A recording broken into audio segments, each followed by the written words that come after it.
नमस्कार। प्रभु राम के व्यक्तित्व और जीवन को समझने के इस प्रयास में आपका स्वागत है।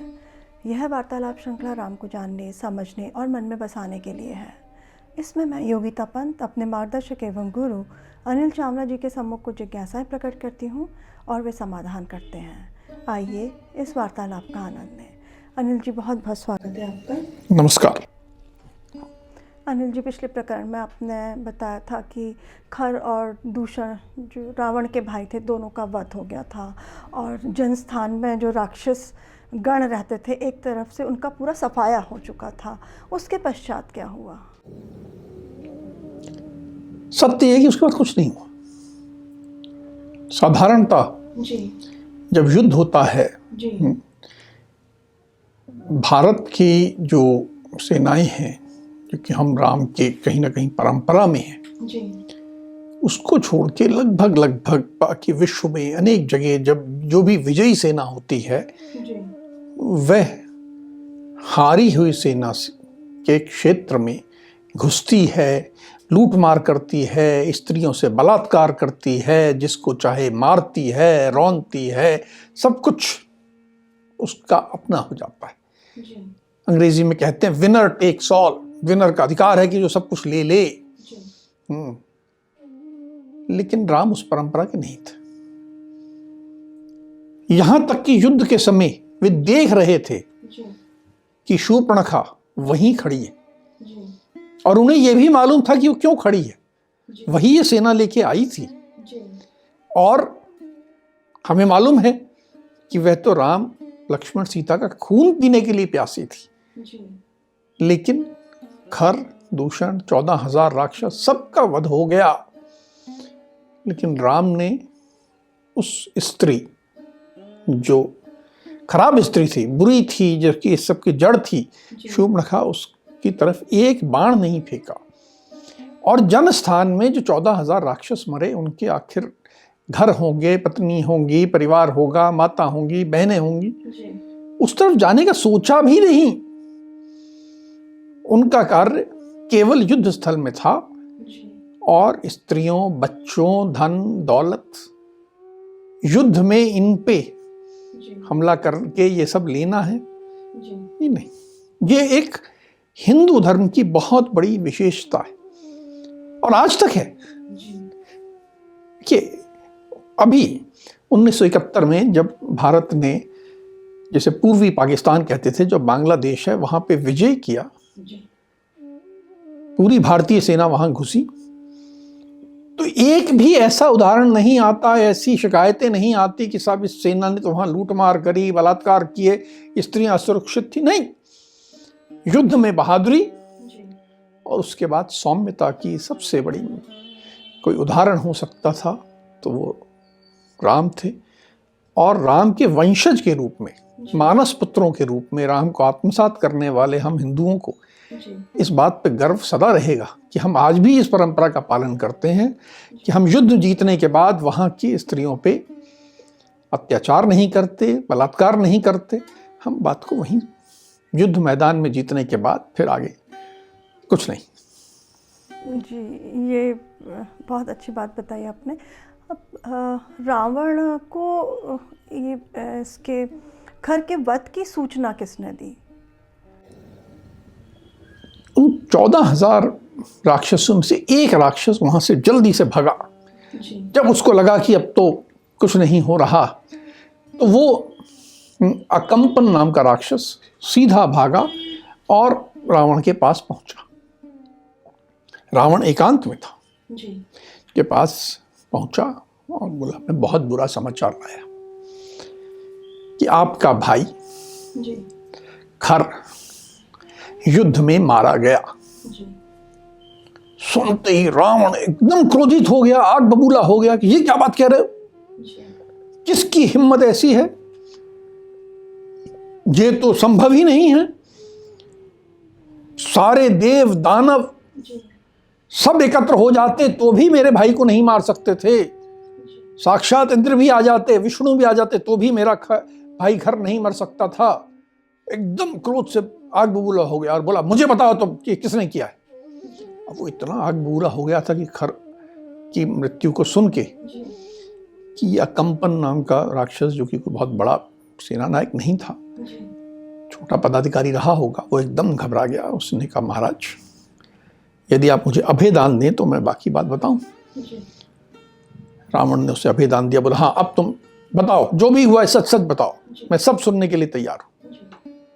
तो इसने बताया कि महाराज दशरथ एक हैं, उनके पुत्र राम हैं जो बहुत बहादुर हैं, जो कि बहुत दिखने में भी बहुत शक्तिशाली दिखते हैं, जिनकी बाहें ऐसी हैं, जिनका शरीर ऐसा बलिष्ठ है। उनके साथ उनका छोटा भाई है जिसका नाम लक्ष्मण है, वह भी उतना ही सुंदर है, उतना बलिष्ठ है, उतना गुणवान है, हर तरह के अस्त्र शस्त्र में पारंगत है। ये दोनों भाई और इनके साथ इनकी पत्नी है जिसका नाम सीता है। ये तीनों वहाँ रहते थे। हमारे खर, दूषण और साथ में 14,000 सैनिकों ने मिल के हमला किया। राम अकेले खड़े हुए और उन्होंने खर को भी मार दिया, दूषण को भी मार दिया और हमारी 14,000 सैनिकों की सेना को भी बिल्कुल मार दिया। वो इतने बहादुर हैं, इतने अस्त्र शस्त्र के ज्ञाता हैं। हमारे सैनिकों को तो लग रहा था कि राम एक नहीं खड़े बल्कि हर ओर खड़े हैं और हर ओर से बाण चला रहे हैं। उन्हें तो भागने की जगह भी नहीं मिली। बहुत खतरनाक है। ऐसे खतरनाक से तो बस मैं किसी तरह जान बचा के भाग आया हूं, पर हैं बहुत खतरनाक। वो बहुत शक्तिशाली हैं, बहुत वीर हैं और एक अकेले ने इतने को करा तो मैं तो देख के ही घबरा गया। रावण ने सुना, रावण और आग बबूला हो गया, बोला मैं अब भी तुरंत जाऊंगा और राम और लक्ष्मण दोनों का सिर काटूंगा, दोनों को मारूंगा और इसका बदला लूंगा। यही मेरे को करना। और क्या कि वो एकदम खड़ा हो गया। तो रावण फिर उसके बाद राम और लक्ष्मण की हत्या के लिए चले गए थे?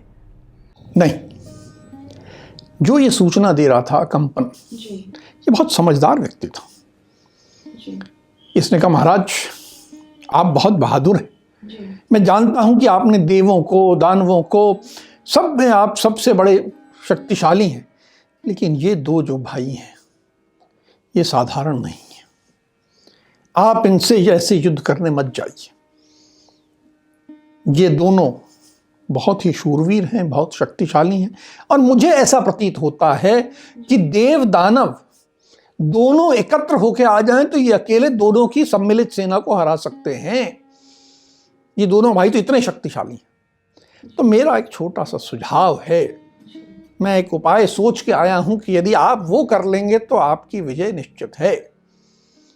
वो उपाय ये है कि इनकी जो पत्नी है सीता, राम की पत्नी, बहुत सुंदर है। वो विश्व की सबसे सुंदर स्त्री है। वह जितनी सुंदर है वैसी न स्वर्ग में है, न देवताओं के पास है, न गंधर्वों के पास है, न दानवों के पास है। इतनी सुंदर स्त्री है और राम उससे बहुत प्रेम करते हैं। यदि आप उसका अपहरण कर लाएं सीता का, या कंपन सुझाव दे रहा है अपने महाराज को कि आप यदि उसका अपहरण करके ले आएंगे तो मुझे ये मालूम है कि राम अपनी पत्नी सीता से इतना प्रेम करते हैं कि उसके दुख में वैसे ही अधमरे हो जाएंगे, उनमें कुछ बचेगी ही नहीं शक्ति, इतने दुखी हो जाएंगे। जब वो इतने दुखी हो जाएं, अधमरे हो जाएं, तब आप उनसे युद्ध करना और उनको मार देना। ये सुझाव अकंपन ने रावण को दिया। कितना गलत सुझाव दिया। तो रावण ने मान लिया अकंपन का सुझाव? हाँ, क्योंकि वो भी राक्षस था ना। हाँ, दोनों राक्षस ही थे। राक्षस बुद्धि तो वैसे ही चलेगी ना, ये दैविक बुद्धि नहीं है। फिर क्या किया रावण ने? जब रावण को ये सुझाव लगा कि ये तो बड़ा युक्ति इसने अच्छी बताई है, कहा कि तूने अच्छी युक्ति बताई है, मैं तुरंत सुबह प्रातः ही अपना विमान लेकर जाता हूं और ये काम करूंगा। और वह अगले दिन सुबह अपने जो रथ जो कि हवाई मार्ग से जाने में सक्षम था उससे सुबह सुबह निकला और वहां पर जनस्थान के क्षेत्र में एक व्यक्ति रहता था जो कि इसकी हम पहले चर्चा कर चुके हैं। उसका नाम था मारीच। हमने प्रकरण 3 में बात की है कि ऋषि के आश्रम में जब आक्रमण किया तो राम ने इस पे बाण चलाया पर इसको मारा नहीं और ये दूर जाके सागर में गिरा था। ये मारीच अब सुधर गया था और एक आश्रम बना के मुनि की तरह रहता था, पर था बड़ा शक्तिशाली, बहुत मायावी, बहुत उसमें बहुत से ऐसी विद्याएं थी जो और किसी के पास नहीं थी। तो रावण वहां से लंका से चला अगले दिन प्रातः और सीधा मारीच के पास आया। इस जो उसकी योजना थी सीता को अपहरण करने की, उसमें मदद मांगने के लिए वह मारीच के ये जो आश्रम था कह सकते हैं उसमें आया। इन दोनों में मारीच और रावण में फिर कुछ बातचीत हुई होगी और मारीच ने सहयोग देने का आश्वासन दिया। ये पहुंचा महाराज, उनका मारीच का महाराज था। मारीच ने स्वागत किया, बिठाया, आसन दिया, जल दिया, स्वागत के लिए सब पूजा की, सब तरह का खाने की सामग्री रखी और फिर कहा कि आप बड़े उतावलेपन से अचानक चले आ रहे हो, सब ठीक तो है? क्या बात हुई है जो आप इतने परेशान होके और एकदम अचानक जैसे व्यक्ति के पास चले आ रहे हैं, क्या बात है? रावण ने कहा नहीं, सब ठीक नहीं है, इसीलिए तो मैं आया। और ये तुमने सुना होगा जनस्थान में हमारे बहुत से राक्षस रहते थे। ये ऐसा स्थान था जिसको तरफ कोई आंख उठा के नहीं देख सकता था। वहां मेरा 2 भाई थे, खर और दूषण, और 14,000 की हमारे पास सेना थी। वहां ये 2 भाई यहाँ जंगल में घुस आए हैं इस दंडकारण्य में, और उनमें से जो बड़ा है राम, उसने बिना किसी बात के, बिना किसी कारण के, कोई हमारी गलती नहीं थी, बिना किसी कारण के सबका वध कर दिया, सबको मार दिया। अब इसका कुछ तो करना पड़ेगा। तो हमने ये सोचा है कि पहले उनकी पत्नी सीता का अपहरण कर लूं और फिर राम अधमरे हो जाएंगे तो उनसे युद्ध करना बहुत आसान होगा। ये योजना रावण ने मारीच को बताई।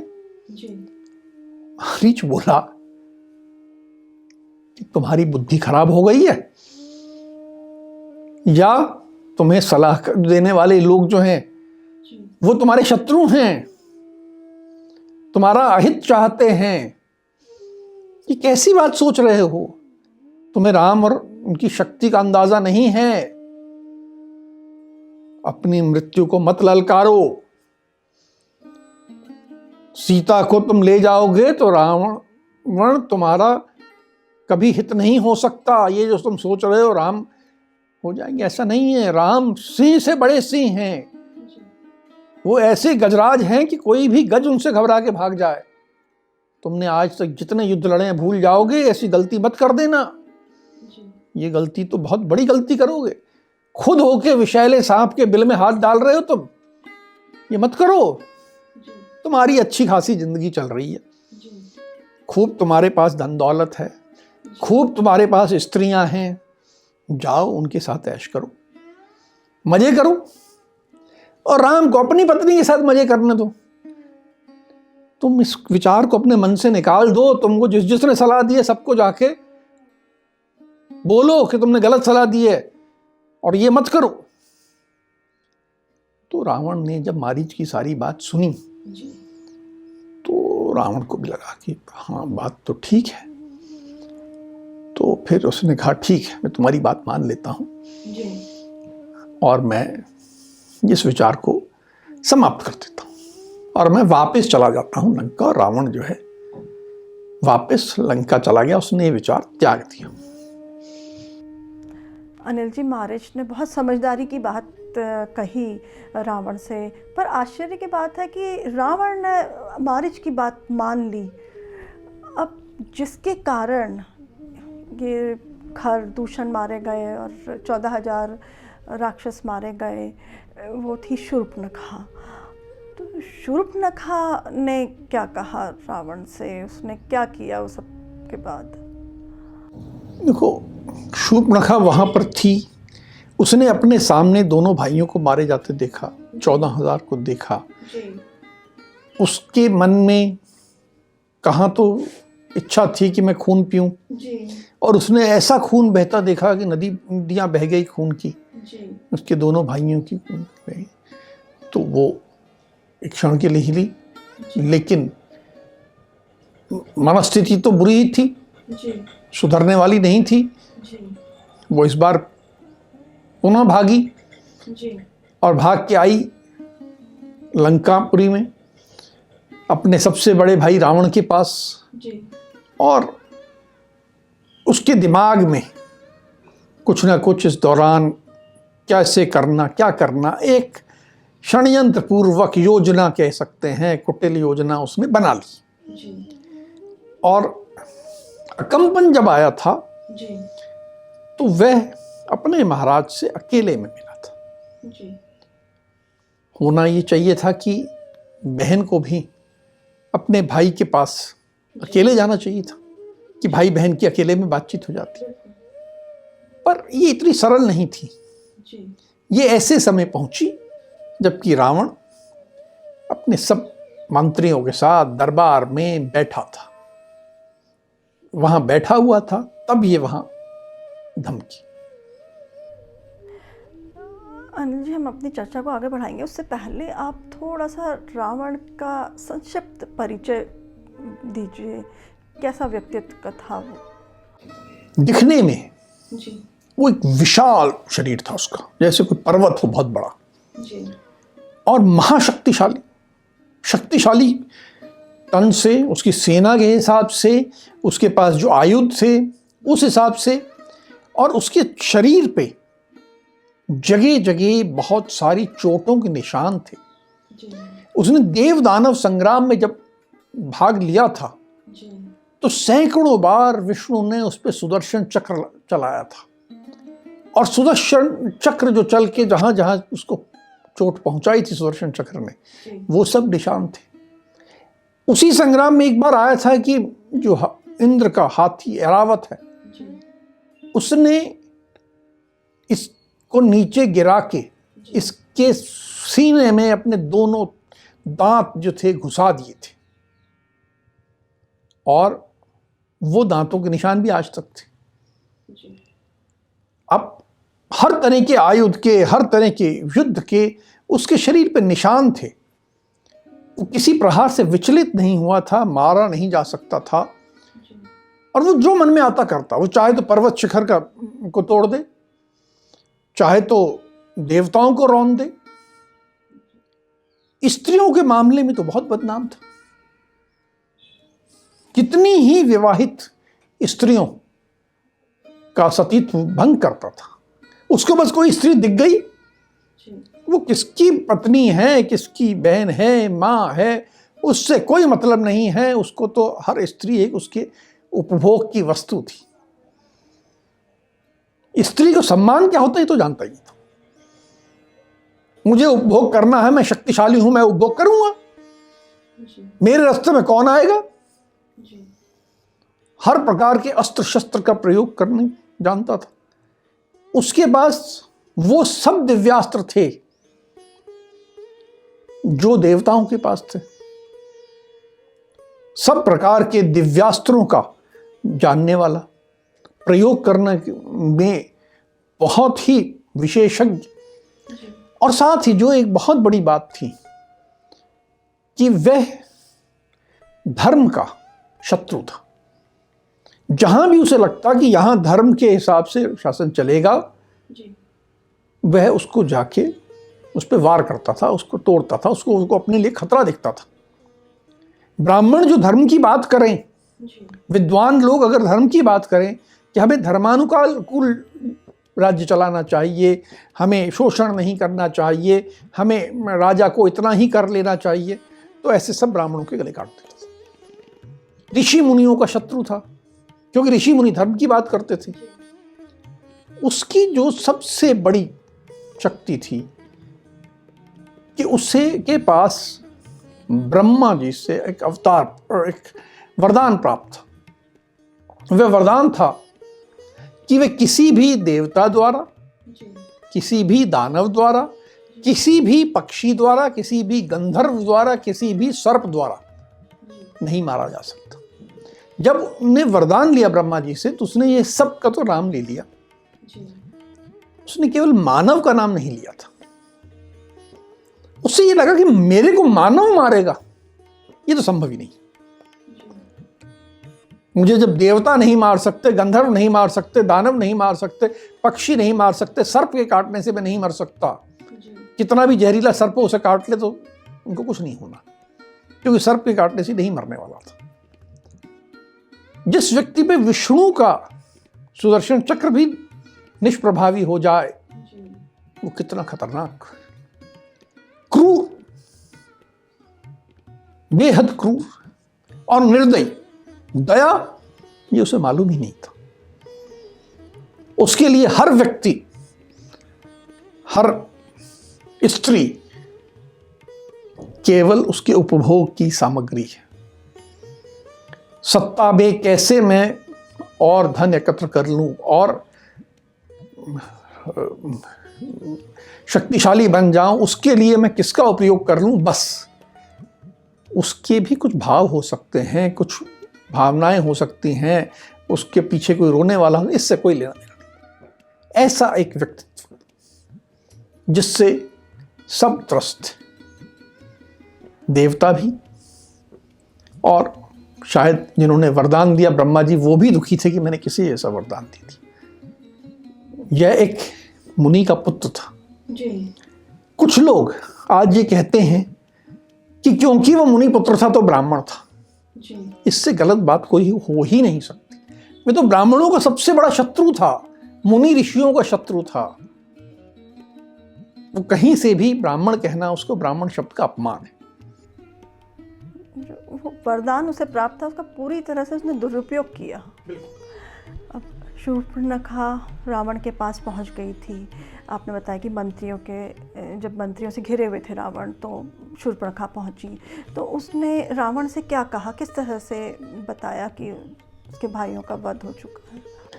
वह पहुंची और एक अलग ही शैली, तुम्हें ध्यान है जब वो खर के पास पहुंची थी तो बिल्कुल ताजा ताजा खून टपक रहा था, और उसके बाद भी वो लेट गई थी, कर रही थी, और बाद में जब दूसरी बार 14 राक्षसों के मरने के बाद पहुंची थी तब भी, और पहली बार भी उसने लगातार खर का अपमान किया था, उसको नीचा दिखाया था कि तुझे मालूम ही नहीं है तू क्या करता। यहां भी उसने यही किया।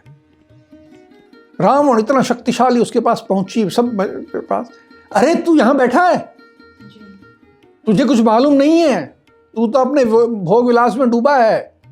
अरे तुझे मालूम नहीं है, समझ ले कि जो राजा अपना कार्य नहीं करता है उसकी बहुत दुर्गत होती है। एक ऐसा समय आता है कि जो तेरे को आज बहुत सम्मान दे रहे हैं, यही तेरे पे थूक जाएंगे, तेरी बहुत दुर्गत होगी। राजकार्य में ध्यान लगा, राजकार्य को ढंग से कर। तुझे तो अपने विषय विलास में सब तरह के ऐशो आराम में डूबा रहता है, तेरे को समझ में नहीं आती क्या हुआ है। ये तेरे जो मंत्री बैठे हैं ना, ये सब भी मूर्ख हैं, गवार हैं, तूने अच्छे मंत्री भी नहीं रखे हैं, ये सब मूर्ख मंत्री बैठे हैं तेरे, ये सब मूर्ख हैं, सब गवार हैं। इसीलिए इन्होंने, किसी ने तुझे सलाह नहीं दी कि तू गुप्तचर रखा कर, तेरे पास कोई गुप्तचर नहीं है, तो अपनी सत्ता के हंग में डूबा हुआ है। तुझे मालूम नहीं है कि जनस्थान में क्या हुआ है, तेरे दोनों भाई मारे गए, 14,000 राक्षस मारे गए, और तुझे तो यहां बस इनके साथ बैठा हुआ हंसी मजाक कर रहा है। तू, तेरी बुद्धि तो राजोचित है ही नहीं, तू राजा बनने की योग्य ही नहीं है।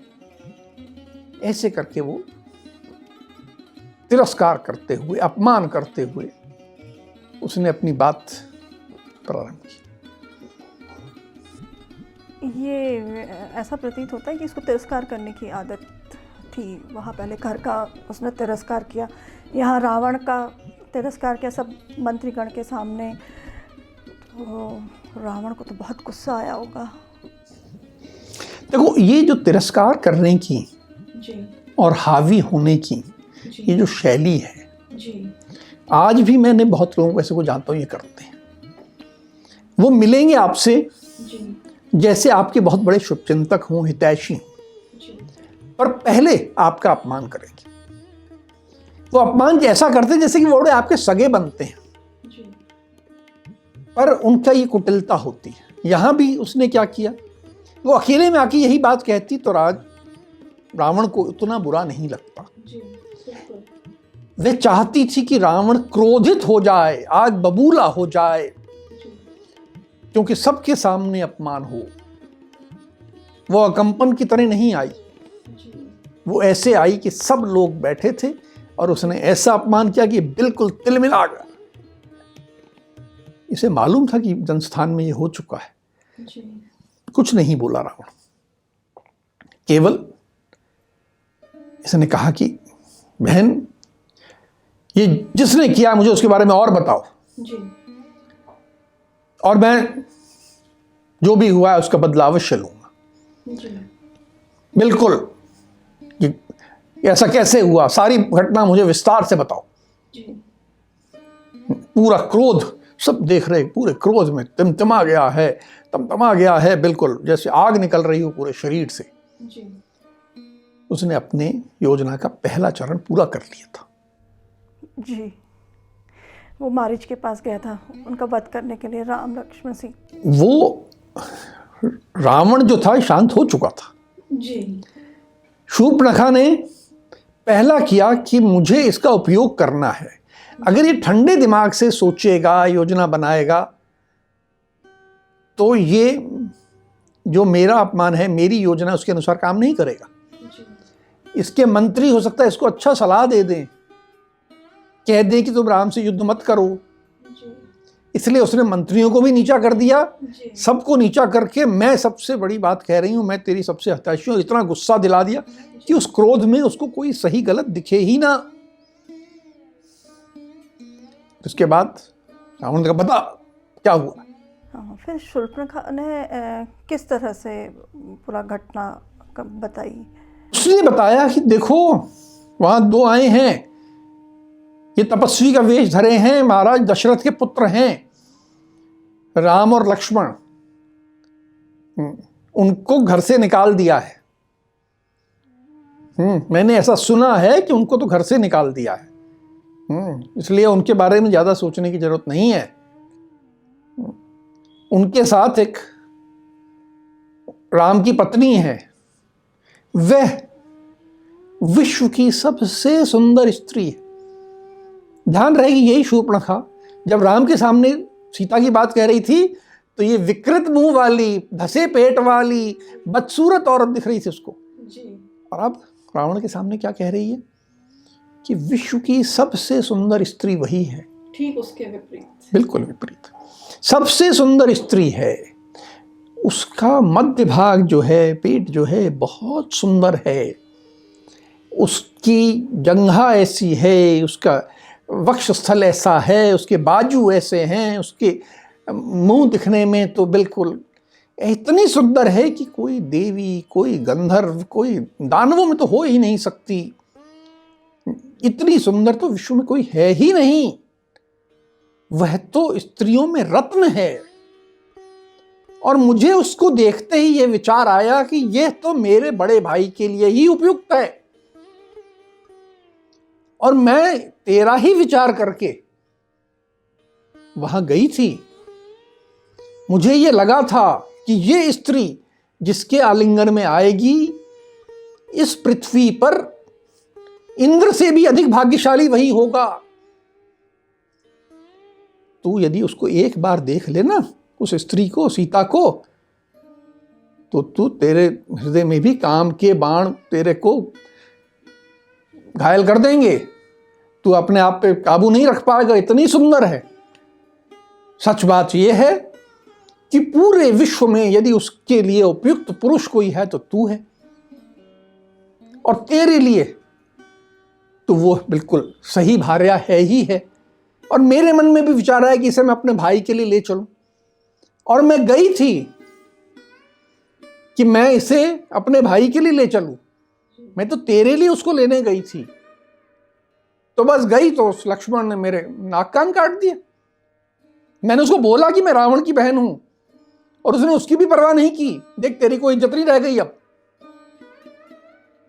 अब तुझे अगर कोई इज्जत रखनी है तो मेरी बात सुन ले, नहीं तो विश्व में सब तेरी हंसी उड़ाएंगे। अब तो बचा ही नहीं। तो अपने आप को जो विश्व का सबसे शक्तिशाली कहता है भूल जा। तू उसको ला सीता को और उससे विवाह कर, और ये राम लक्ष्मण को मार दे। रास्ते में खड़े हो तो मार देना। उठ, कदम उठा। ऐसे बैठे हुए अपने भोग विलास में मत डूबे रहे। तुझे विश्व में अपने सम्मान की रक्षा करनी है, तो उठा और जाके सीता को ला। कितनी षड्यंत्रकारी महिला थी शूर्पणखा। कहाँ घर के सामने कुछ और कहा उसने, अब यहाँ पे सीता की इतनी तारीफ कर रही है, और कि मैं उसको तुम्हारे लिए लेने के लिए गई थी। बहुत दुर्बुद्धि। उसको ये भी नहीं लगा कि मेरे 2 भाई मारे गए हैं, राम इतना शक्तिशाली है और मेरा ये भाई भी मारा जा सकता है, उसकी इसने परवाह नहीं करी। तो रावण ने सीता हरण की बात मान ली। अब देखो, यही होता है परिवार में। जहां परिवार असत्य पर आधारित होता है, जहां लोभ पर आधारित होता है, जिसे हम नेगेटिव इमोशंस कहते हैं, अहंकार, ईर्ष्या, वहां पर भाई बहन भी एक दूसरे को गलत रास्ते ले जाते हैं, उसके बर्बादी का कारण बनते हैं। और यहां शूर्पणखा ने अकंपन से भी बुरा किया। हाँ, अकंपन ने गलत विचार जरूर दिया, लेकिन उसमें कुटिलता नहीं थी। उसने अकेले बात की थी, रावण के अहंकार को ललकारा नहीं था।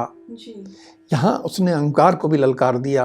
अपमान नहीं किया था रावण का, अपमान करते उसके अहंकार को ललकारा। और उसमें ये मालूम था उसे कि रावण की कमजोरी उसके कामेच्छा है।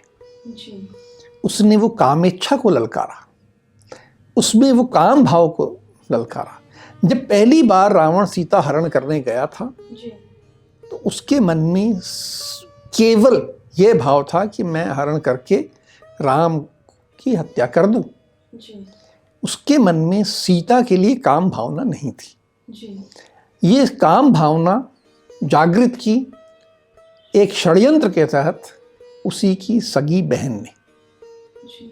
अब अहंकार को ललकार दिया गया, काम भावना जागृत कर दी गई, तो रावण अंधा हो गया। जो कुछ मारीच ने समझाया था उसे कहा नहीं, मुझसे उससे डरना नहीं है। और फिर एक बार फिर वो मारीच के यहाँ पहुंच गया। अनिल जी, मारीच और रावण के बीच क्या बातचीत हुई उसको अब हम अगले प्रकरण में उसकी चर्चा करेंगे। अब आज की चर्चा को हम यहीं विराम देते हैं। अगली कड़ी में राम के जीवन से जुड़े कुछ अनछुए पहलुओं के साथ हम दोनों फिर उपस्थित होंगे। राम राम। राम राम।